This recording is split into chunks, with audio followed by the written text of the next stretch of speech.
এক ইহুদি কিশোর বিষ্ণু ইসলামের খেদমত করতে, ইহুদি ছেলে আমার নবীর খেদমত করতো, তারা ছিল নবীর প্রতিবেশী। তো অনেকদিন হয় ইহুদি ছেলেটা আসে না। বিষ্ণু খোঁজ দিলেন ঘটনা কি, একটা ইহুদি ছেলে না আমার খেদমতে আসতো, ছেলেটা কই? খোঁজ নিয়ে জানলেন ছেলেটা অসুস্থ।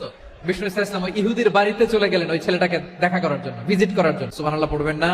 যে দেখে ইহুদি ছেলেটা মুমূর্ষ, জান যায় যায় ভাব, বিছানায় পড়ে আছে, তার বাবা দাঁড়ানো। বিশ্বনবী তার মাথার পাশে বসলেন, মাথায় হাত বুলিয়ে দিলেন, আর ছেলেটাকে বললেন, আসলিম, হে ইহুদি ছেলে, আসলিম, ইসলাম ধর্ম গ্রহণ করো। তো ছোট্ট ছেলে ভাবে আমরা ইহুদি, এখন ইসলাম ধর্ম গ্রহণ করলে আব্বা যদি বকা দেয়। ফানাযারা ইলা ওয়াজহি আবি, ছেলেটা তার বাবার চেহারার দিকে তাকালো, দেখি আব্বা কি কয়। ইহুদি ছেলেটা তার বাবার দিকে যখন তাকালো, ওর বাবা বলে, আতি আবুল কাসিম, আবুল কাসিম যা বলে তাই শোনো, মানে মুহাম্মদ যা বলে তাই শোনো। এই কথা শুনে ছেলে সাহস পাইছে, ছেলে আবার পড়তে আরম্ভ করলো, আশহাদু আল্লাহ ইলাহা ইল্লাল্লাহ ওয়া আশহাদু আন্না মুহাম্মাদার রাসূলুল্লাহ, পড়েন আল্লাহু আকবার।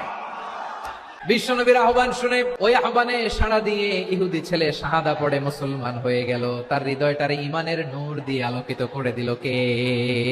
এবার রাসূল সাল্লাল্লাহু আলাইহি ওয়াসাল্লাম বের হয়ে আসলেন ঘর থেকে, আর বললেন, আলহামদুলিল্লাহিল্লাযী আনকাযাহু মিনান নার।